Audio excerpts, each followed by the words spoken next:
코로나19 장기화로 우리 경제 상황이 심상치 않습니다.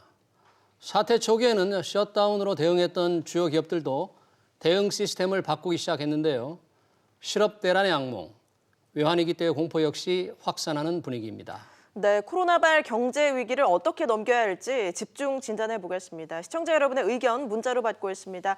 샵 3698번으로 보내주시고요. 오늘 두 분 모셨습니다. 최양호 현대경제연구원 고문, 또 정용건 사회연대 포럼 운영위원장 자리하셨습니다. 어서 오십시오. 네, 반갑습니다. 네, 최양호 고문님. 네. 증시 동향도 살펴봤는데 네. 사실 뭐 실물 경제가 안 좋아지면 시장도 회복하기 힘들다는 게 지금 전문가들 진단이에요. 뭐 지금까지의 네. 패턴이 금융시장에서 실물 경제로 옮아와서 그게 뭐 터진 건데요. 이건 거꾸로 지금 실물 경제에서 금융으로 지금 옮겨 타고 있거든요. 네. 그렇다 보니까 이거는 뭐 굉장히 근본적으로 수요 공급이 양쪽이 다 망가지는데요.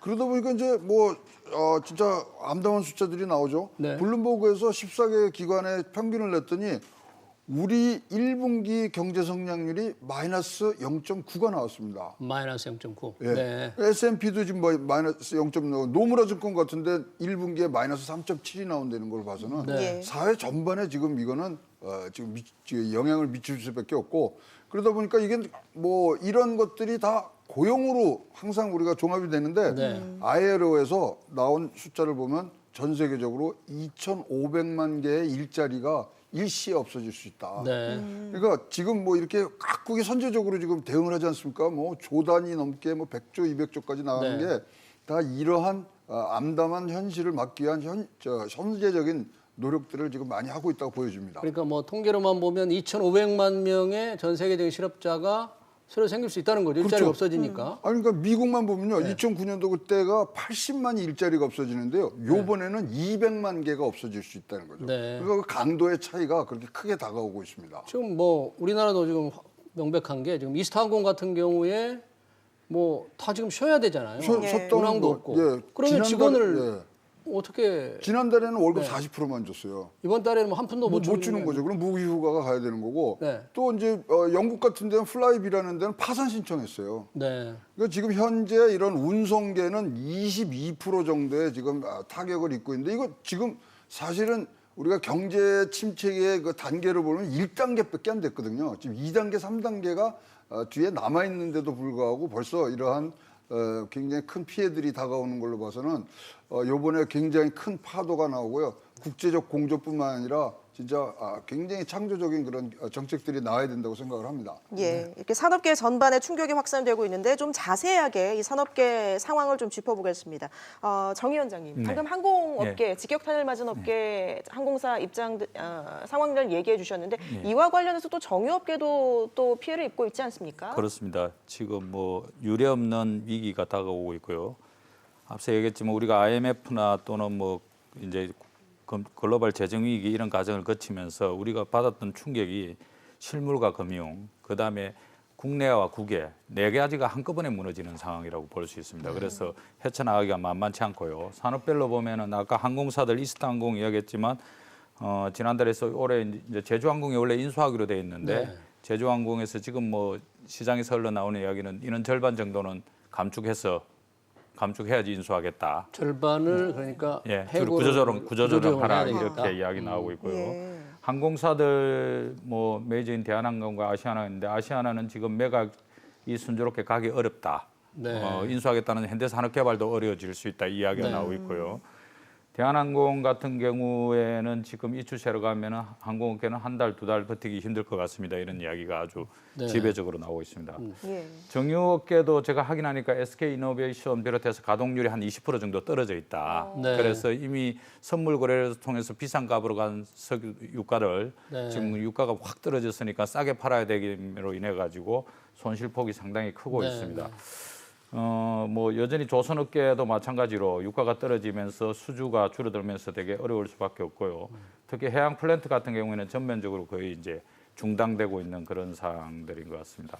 뭐 화학업계도 마찬가지고요. 호텔업계는 뭐 확인하니까 한 10% 격실 10% 정도. 그리고 호텔에 있는 거의 식당들은 거의 다 지금 클로즈했다. 네. 이렇게들 이야기 나올 정도이기 때문에 예. 산업에 미치는 파고는 계속해서 뭐 힘들어지고 있는 것 같습니다. 정유업계 같은 곳이 가장 좋은 직장이었지 않습니까? 그렇습니다. 그런데 웨스오일도 예. 그렇게 좋은 회사도 예. 지금 희망퇴직을 받을 수밖에 없는 그런 상황이 구조입니다. 그나마 이제 네. 제가 확인하니까는 그 정유업계들도 다 정규직 중심으로 돼 있고 하기 때문에 당장에 뭐 구조조정 이런 건 덜하지만 어떻든 희망퇴직이 불가피한 그런 사업장들이 계속해서 지금 뭐 나타날 수밖에 없는 그런 구조인 것 같습니다.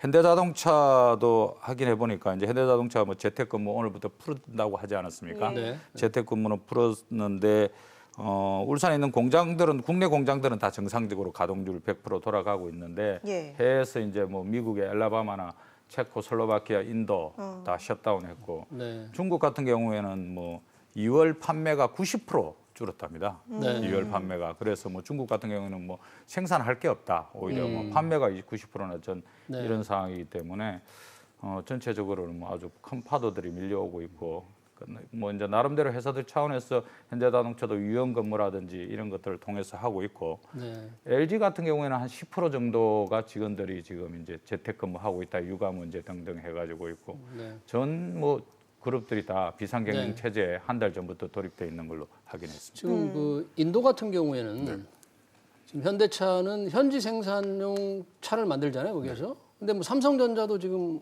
그쪽에서 현지 판매용 스마트폰을 만드는데 다 지금 셧다운 상태잖아요. 셧다운 왜냐하면 자동차는 그 수요가 80% 줄었고요. 네. 스마트폰은 76%가 줄었습니다. 그러니까 생산을 해봐야 거기서 지금 효율이 안 나오는 거죠. 그러면 거기 줄이고 뭐 다시 뭐 재가동하는 것이 훨씬 낫다는 생각을 하는데 이렇게 보시면 굉장히 쉬울 것 같아요.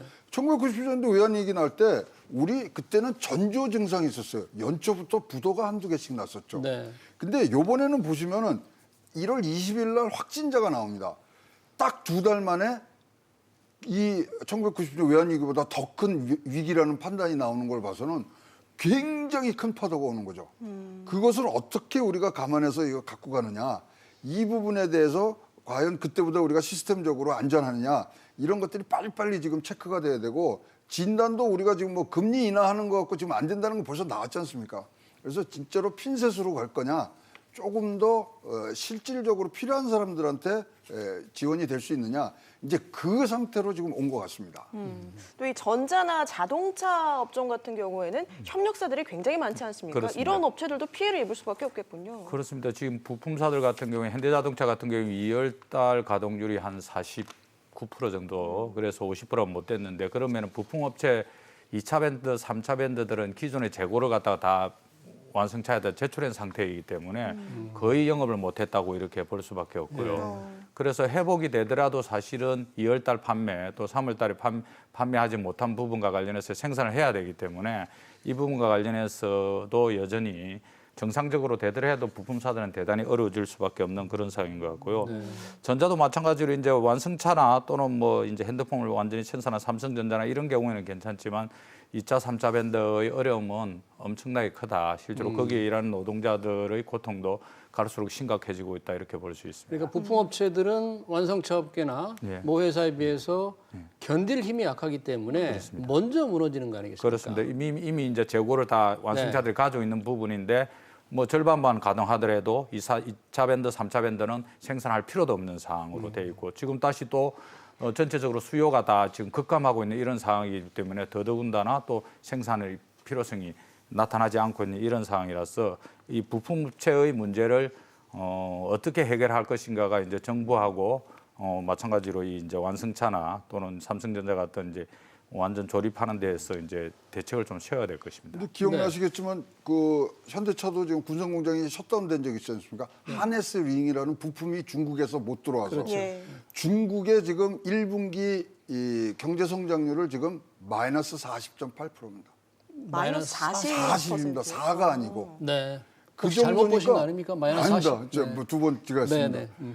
미국도 지금 14%의 지금 마이너스를 생각하고 있고요. 네. 그러다 보니까 전 세계에 공급망이 무너져 있으니까 지금 뭐 완성차 본 공장에서도 그것 때문에 못 돌리니까 더욱더 이중고를 지금 겪고 있는 걸로 보입니다. 네, 그렇게 이제 장사가 안 되면 기업들 실적이 나빠지고 신용 등급이 떨어지고 그러면 채권 연장도 안 되고 유동성이 차환이 안 몰리는데 되죠. 네.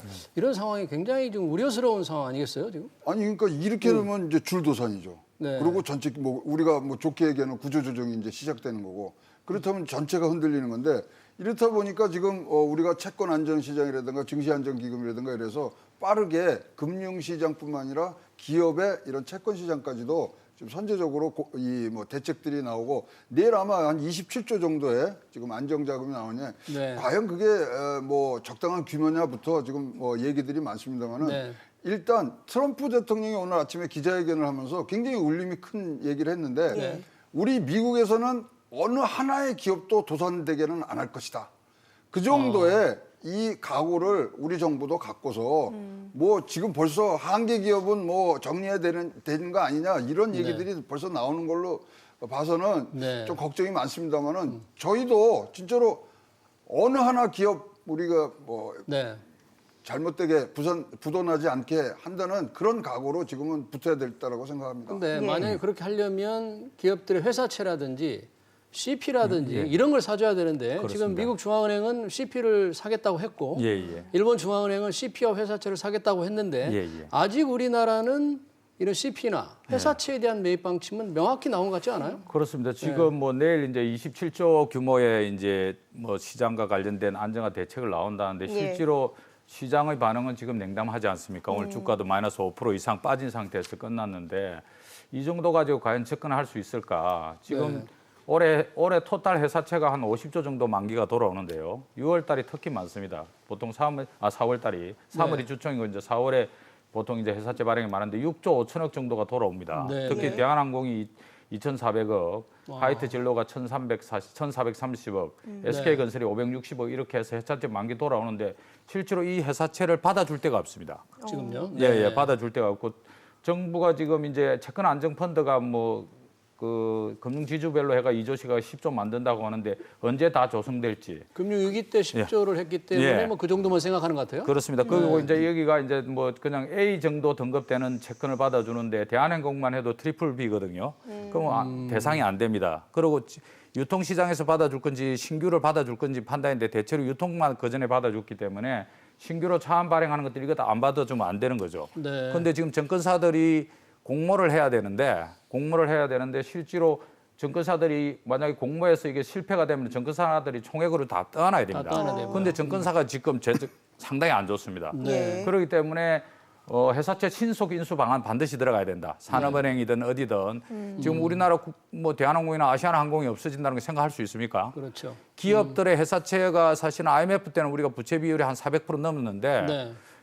작년 기준으로 108% 정도밖에 안 될 정도로 건실하게 되어 있습니다. 그럼에도 불구하고 단기 유동성으로 기업들이 멈춘다는 것, 도산한다는 거 용납될 수 없는 상황이고 그게 파생되는 고용 문제도 있기 때문에 산업은행이나 뭐 등등 해가지고 회사채 좀 신속 인수해야 되고 그다음에 의뢰했던 채권 안정펀드, 정시 안정기금 이런 방식이 아니고 네. 실질적으로 지금 당장 아까 ELS, DLS 고객들 네. 손실 있지 않습니까? 네. 마찬가지로 정권회사가 매도 포지션을 청해가지고 지금 담보 부족 마진콜을 계속 받고 있어요. 네. 그래서 이것도 정권금융을 통해서 신속히 또 받아주고 그래서 3월 말을 잘 넘기고 4월을 준비할 수 있는 이런 구조를 짜야지 되는 것이지 과거에 의뢰했던 수준으로는 지금 이 파도 넘어가기 힘들다. 근데 정확히 지적을 하신 게 돼요. 과거 책상에서 밑에 네. 서류 함에다가 보관했던 서류 나온 것 같아요. 왜냐하면 증시안정기금 지금 5조 한다 그랬습니다.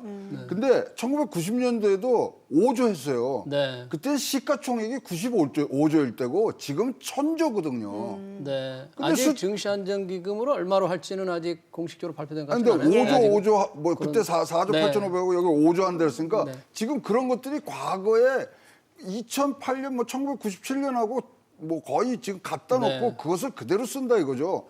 지금은 우리나라 지금 완전히 시스템도 바뀌고 했기 때문에 네. 진짜 딱 필요한 대로 갈 수 있게 조금 더 자세히 보고 핀셋으로 미세 조정, 정밀 타격 이것이 지금 필요한 시기라고 보여집니다. 근데 지금 아까 말씀하신 대로 FRB에서는 트럼프 대통령이 미국에서는 어느 기업도 부도나지 않겠다. 그렇죠. 근데 그것도 조금 과도한 얘기인 것 아니, 같기도 이제 한데. 그만큼 이제 네. 물론 한계 기업은 조정이 네. 되겠지만 그만큼 이제 결기를 갖고 해야 되고요. 미국도 지금 뭐 이제 하나 남았습니다. 거기도 TIRAP 그 뭐 부실 자산 구제 프로그램 그것만 남으면은 그게 이제 지금 말씀하신 채권 신속 인수를 할 수 있는 제도거든요.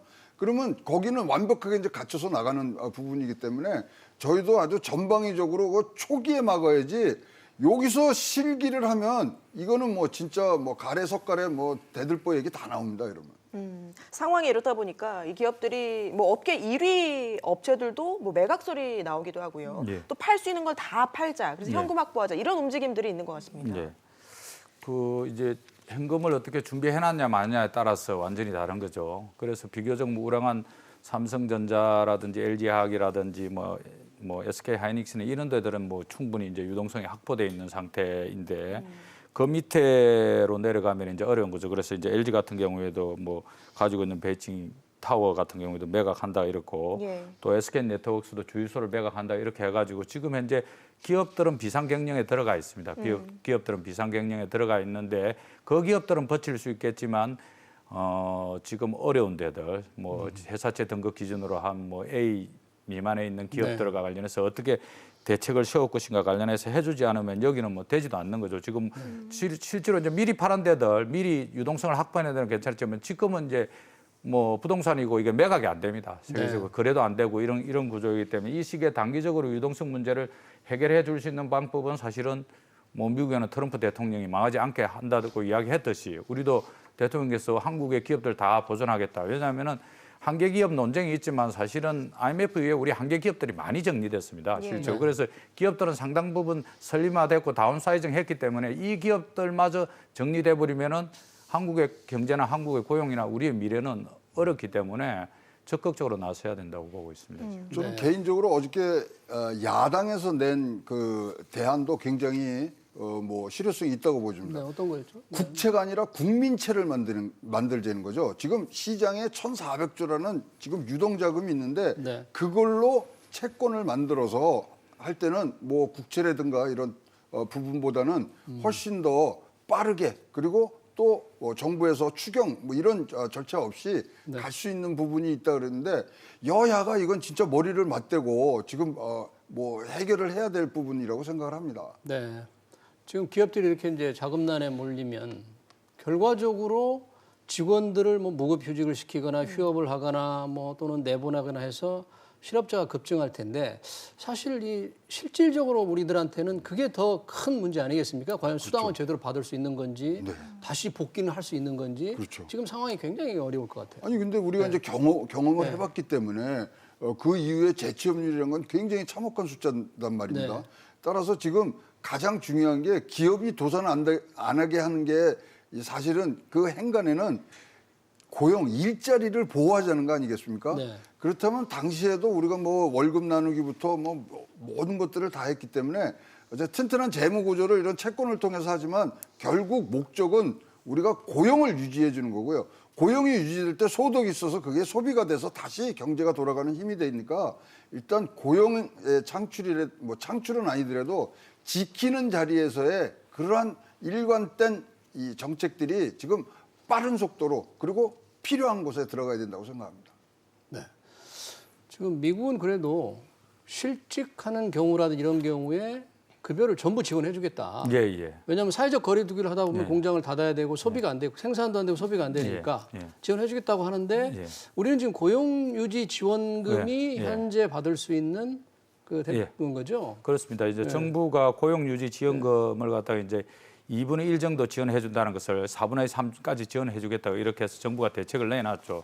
근데 현재 그 정도 가지고 과연 기업들이 버텨낼 수 있는가? 네. 그런 측면에서는 전면적으로 기업이 어려운데 고용을 유지하는 데 대해서는 정부가 책임 있게 나서겠다. 네, 네. 이렇게 접근해야 되는 거죠. 왜냐하면 30%만 기업이 되려고 해도 물건이 팔리지 않아서 유동성이 없는데 그 나머지 30%를 어떻게 지원하겠느냐. 그렇습니다. 그래서 손실이다. 이제 이거죠. 뭐 대기업들 경우에는 조금 버틸 수 있는 여력이 있겠지만 아까 말한 중소기업이라든지 소상공인들 같은 경우에는 대단히 어렵다는 거죠. 그래서 지금 현재 고용을 지키기가 대단히 어렵기 때문에 손에 잡히는 정책들을 갖다가 바로바로 해결해 줘야 된다. 예를 들어서 지금 소상공인들 같은 경우에 이제 뭐 신용보증기금을 통해서 보증을 해주겠다 이렇게 이야기하는데 그런 방식으로 하면은 저도 오늘 점심때랑 뭐 이렇게 확인해 보니까 우리 40,000원 하면 돈 지원해 주나 이렇게 이야기하고 있습니다. 그래서 은행 가서 확인하고 그다음에 다시 신용보증기금 가가지고 보증서 끊고 다시 은행 돌아와가지고 대출 받아가 내 손에 돈 들어올 때까지 언제 기다리는 거예요. 그래서 빨리 금액을 한 2천만 원 정도 해가지고 은행에서 대출 받으러 가면은 자동 보증할 수 있도록 그 기존의 은행에 계속 이제 여기 자영업자들이 거래해왔단 말입니다. 그래서 그 정도는 해줘도 된다는 거죠. 그래서 1조 정도를 예를 들어서 신용보증기금에 지원을 하면은 신용보증기금이 한 20조 정도는 신용을 갖다 제공할 수 있도록 이렇게 되어 있습니다. 그렇기 때문에 신속히 손에 잡히게 해줘야지 그분들이 최소한도로 노동자들을 최소한의 임금을 주면서 유지할 수 있도록 만들어갈 수 있는데 그런 것과 관련해서 아직도 위기의식이 부족하고 손에 잡히지 않는다는 거죠, 지금. 예, 이 코로나19 여파로 세계 2,500만 실업자가 나올 것으로 지금 전망이 되고 있는데 우리나라도 이미 조짐을 보이고 있지만 뭐 앞서 중국이나 미국 같은 경우는 지금 뭐 이미 좀 심각한 상황이죠. 뭐 실업급여 이제 수령자가 지금 뭐 33배가 늘고 이랬다는데요. 이게요, 이 경제 위기가 언제 증폭이 되냐면요. 이러한 위기가 실제적으로 경제 지표로 현실화될 때 증폭이 됩니다. 예. 근데 이제 미국 같은 경우는 4월 둘째 주에 이제 고용 지표가 나오거든요. 예, 다음 주에 고용 통계가 그렇죠. 나온다고 하네요. 예. 그러다 보니까 3월 고용 지표가 발표가 되면 이게 증폭이 될지 안 될지. 그래서 시장에서 지금 변곡점으로 얘기하는 게 두 가지입니다. 3월 고용 지표, 미국 고용 지표 나오는 거랑 또는 희소식인 치료제가 나오든가. 둘 중에 하나가 나왔을 때 이것을 꺾일 수 있는 모멘텀을 발휘하는 거지. 만약 여기서 진짜로 지금 전망한 대로 미국이 실업률이 3.5%입니다만은 여기서 잘못 컨트롤 못하면 일단 미니멈 5%에 최대 9%까지 실업률이 올라간다는 거거든요. 네. 이러면은 진짜 다시 한번 위기감이 증폭되면서 지금까지 했던 거에 2배, 3배 노력이 가는 부분들이 분명히 생길 거고요. 이제 지금 뭐 전 세계적으로 보면 지금 한 몇백 조의 지금 경기 부양책이 유럽, 미국, 뭐 중국을 다 하는데 실제 효과를 보기까지는 사실 시간이 걸리거든요. 근데 이런 지표가 한번 잡아주면 굉장히 빠른 시간 내에 안정화될 수 있는 그런 바닥을 다져주는 그런 역할을 할 것 같습니다. 네. 아까 그 최고님 미국 중국 경제 성장률 마이너스 40%. 중국 마이너스 40%, 미국 마이너스 14%. 그게 지금 전망입니다. 네, 미국도 보니까 거의 마이너스 2분기 같은 경우에는 뭐 20% 연속으로, 이상 예. 마이너스가 될 수도 있다는데 그렇습니다. 우리 한국의 성장도 그러면 결국 우리는 마이너스 폭이 좀 크지 않을까? 우리는 지금 나온 게 이제 분기별로 하면 네. 0.6%, 0.9%, 뭐 2분기를 연속 간대. 근데 2분기 연속을 가는 게 사실 국제기구에서 얘기하는 소위 말하는 경기 침체에 들어가는 이 정의거든요. 연속 실질 성장률이 2분기 마이너스. 그렇다면 우리는 침체. 그렇다면 우리 뭐 여기서 나올 수 있는 동력을 만들 수 있느냐? 이제 진짜로 경제 위기 1997년도, 2008년도에 겪었던 것을 다시 겪는 아픔이 우리 눈앞에 바로 와 있다는 거죠. 예.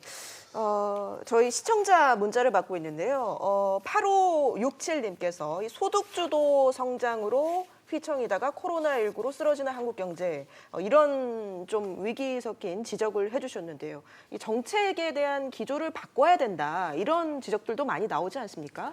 그렇습니다. 근데 이제 뭐 정책에 대한 기조의 변경 수준이 아니고 정확하게 지금 대통령께서 이제 비상경제대책회의를 주재하지 않습니까? 그래서 과거 정책에 대한 기억 이거는 지금 필요한 사항이 아니다. 지금 우리가 한 번도 경험하지 못한 위기가 앞서 말한 대로 우리나라뿐만 아니라 대외적으로 다 어렵고 그리고 실물뿐만 아니고 금융까지 다 어려운 이런 경우 네 가지를 갖다 겪어본 사례가 없기 때문에 정말 비상하게 움직여야 되고 그리고 조치들을 신속하게 손에 잡히게 빨리빨리 해야 되는데 그게 현재 상당히 부족한 거죠. 고용지표 이야기하지만 이제 미국에 아마 이제 실업급여 신규 신청자 수가 지난주에 이제 28만 명으로 늘었는데 네.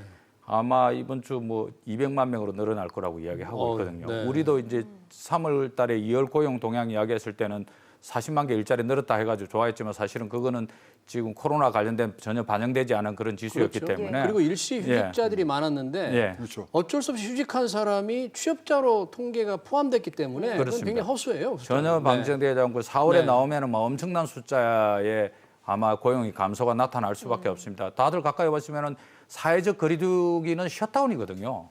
지금 내수는 거의 셧다운 상태입니다. 지금 사회적 거리두기 때문에 식당에 가 보면은 거의 뭐 저녁에 한 팀, 두 팀 이 정도 있단 말입니다. 그러니까 매출이 거의 뭐 4분의 1토막 나 있는 이런 구조 속에서 고용이 그대로 유지될 수도 없는 거죠. 제가 자주 가는 아주 유명한 치킨집에 갔더니요. 네.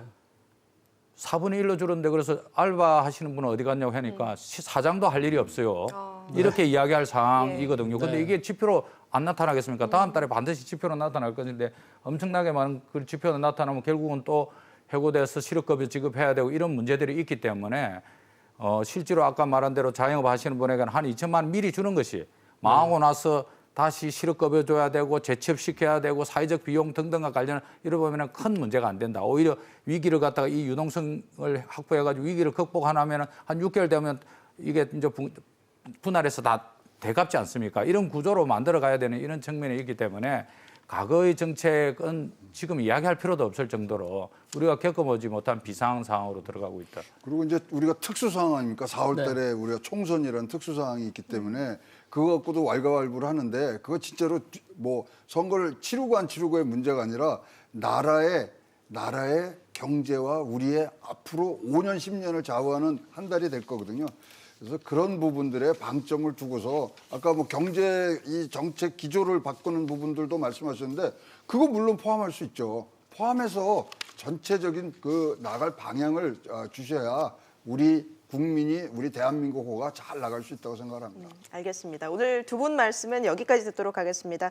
지금까지 최양호 현대경제연구원 고문 또 정용건 사회연대포럼 운영위원장과 함께했습니다. 고맙습니다.